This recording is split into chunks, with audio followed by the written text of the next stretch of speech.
Pray with me. May the words of my mouth and the meditation of all our hearts here today be acceptable and pleasing to you, O God, in whom we have our beginning and our ending, our inhale and our exhale. So here we are in the season of creation, a time when the church changes to the color orange for a few weeks. And this season is celebrated in many churches and denominations. It's a time of change, from the lazy day of summer to the routine of fall, from the cool dips in the pool or lake to the comforts of sweaters and coziness of sitting by the fire, trying to keep warm. And didn't it happen quickly? Just saying. Leaves on the trees are turning from rich greens to splashes of orange, shades of yellow, and deep reds. A magnificent sight to behold, reminding us daily that nature has a cycle and is always in a process of change. Nature has a remarkable way of regenerating itself. In today's scripture reading from Acts, we read Peter quoting a familiar passage from Joel, that God says, "I will pour out my spirit on all people. Your sons and daughters will prophesy. Your young men and women will see visions." And I find this a particularly exciting piece of scripture right now. It's exciting because I think we are seeing these things unfold before us in our world. Our youth are prophesying about climate change and the crisis that we must face. But they don't stop there. For they are also envisioning a better tomorrow and are inviting us to dare to dream with them. Well, just the other day, I was coming off the elevator at the apartment building. As I was exiting, there was a 6-year-old little boy with his dad, and they were taking down the recycling from the apartment. And as they passed, I heard them talking about recycling and why that was so important. And they also spoke about why there was a climate change protest a week or so ago. And I could hear the little boy say to his father with rolling eyes, "I know about climate change."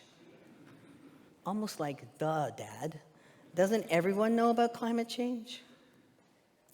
Our youth are speaking out about climate change. Greta Thunberg, a 16-year-old climate activist who is at the forefront of the climate strikes, is sounding the alarm of climate change and demanding that adults wake up and be a part of the solution. Isra Hersey is a 16-year-old social activist and climate activist in the U.S. Autumn Pelche is a 15-year-old who is fighting for water conservation and indigenous water rights, who has spoken up and said, "Water is really sacred. Water is life. Mother Earth doesn't need us. We need her. We shouldn't have to fight for our water. We should just be able to have clear drinking water." And Bruno Rodriguez is 19 years old, and he declared climate change the political, economic, and cultural crisis of our times. Children and youth are rising.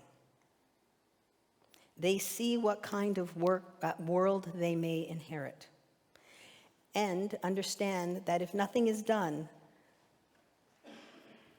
when they become adults, they may not be able to do anything.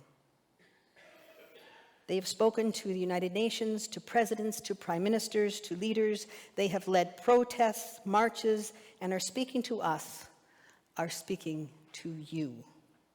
They have a vision of a better day that can lead all of us towards a better tomorrow. It is not just their future that is at risk. It is also our future for whatever years we have remaining. But they cannot do this alone. So we can either downplay their concerns, taunt them on social media, pat them on the head and send them on their way, or we can join them. Do we dare to listen to our youth and then dream of the possibilities that they envision? Do we dare take our power to influence change at a global, national, and personal level? Do we dare stand with them and change our world for the better? Do we dare dream to dream? Yes, we do. We have, and we are. Friday, September the 27th, literally thousands took to the streets of Toronto. Grandparents, parents, children, youth, teachers, activists, politicians, and more marched with posters, banners, and signs, bringing awareness of climate crisis and a call for climate justice. Many of you were there doing your part, and some of our children were there with their parents for their first protest. In that moment, generations joined together and let their voices be heard. We need more of these moments. It is not enough to just put something on Facebook or Twitter or Instagram or messaging our friends or taking selfies. There is more work to be done. In Greta's wise words, this is not a drill. We are all given one life. What we choose to do with that life is up to each of us. The climate alarms are sounding. The crisis is real, and there is one simple solution. A solution that we can all participate in. Planting a tree. Protecting our forests. And in no way am I trying to minimize the complexity of climate crisis, but rather suggest ways in which you and I and our children can participate. For trees are a very important part of nature. Some have gone as far to say trees are the lungs of the earth. And the truth remains that humans and trees have a special reciprocal relationship. Humans produce carbon dioxide that trees breathe, and trees produce oxygen that we need. You know, we as humans tend to think we are outside of nature, and somehow it is to be conquered, controlled. The truth is, we are part of nature, deeply connected to all living things, and we need trees. So when we see the forests burning, we should be very concerned. When we hear governments are canceling tree planting initiatives, we should be concerned. When our youth are speaking up and out, we should turn our attention towards them and listen. We have a responsibility to make our world a better place for everyone and everything. The story of creation unfolds, and God calls and creates all things, declaring it as good.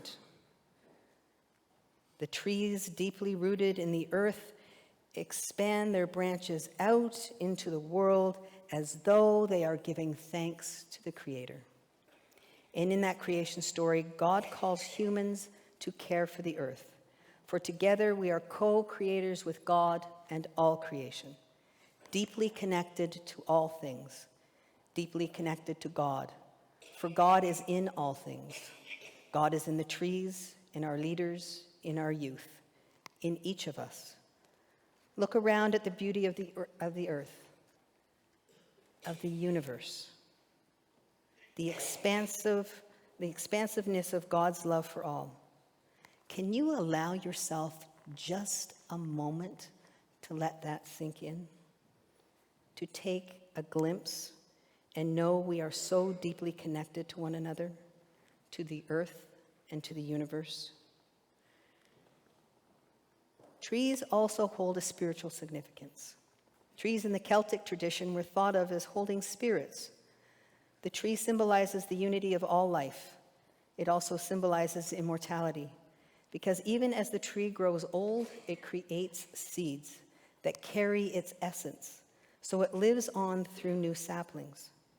Trees go through cycles of death, resurrection, and new life, just like we do. We, the trees, all of nature, are interdependent.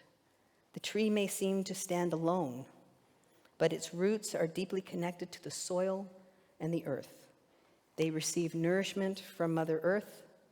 Their branches and leaves provide shade, food, and home to many wildlife. You know, I think community is very much like a tree. Take the community of MCC Toronto, for example. Our roots as a church are deep and continue to grow and expand. Each of us that make up the whole of MCC Toronto was, is, and will be part of our root system. Whether we have been here for 1 year or 40 years, our roots are entangled and connected to one another. As we extend our branches out towards one another in this community, beyond these walls and out to a world, we do so offering others a place to rest, to find shade and comfort, to experience love and acceptance. And we offer an invitation for all who come to join us as we reach out to the world and work towards justice for all creation. Like the cycle of the tree, there will be times that may require letting go of what we thought we were going to be doing, so that a new life can emerge.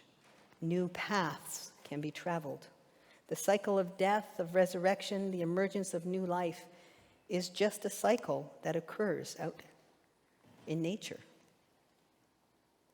It also is a process that happens within us. So, my friends, as I leave this place, I leave knowing we have planted important seeds. We have nurtured and challenged each other to grow. At times, we have given each other shade and rest when we felt most vulnerable. We have journeyed with each other through the changing of seasons in our lives. We have celebrated each other's joys and were places of comfort for the times we grieved. We have loved one another deeply, and for that, I am eternally grateful. Many of you have wondered what I will be doing. Well, it won't surprise you to know that I'll be doing a few things. I will be beginning tomorrow morning, actually. I will be working at Sheridan College as one of their counselors, focusing specifically on the LGBT community. The counseling department did a survey, and they were expecting to see that 5% of their student population identified as LGBT. And what happened was there were 20% of their population. So they have decided to put this program in place. I will also be growing my private counseling practice, and this is a bit of a surprise for me, actually. I will be working with a Presbyterian congregation who wants to make the journey to being an LGBT inclusive church.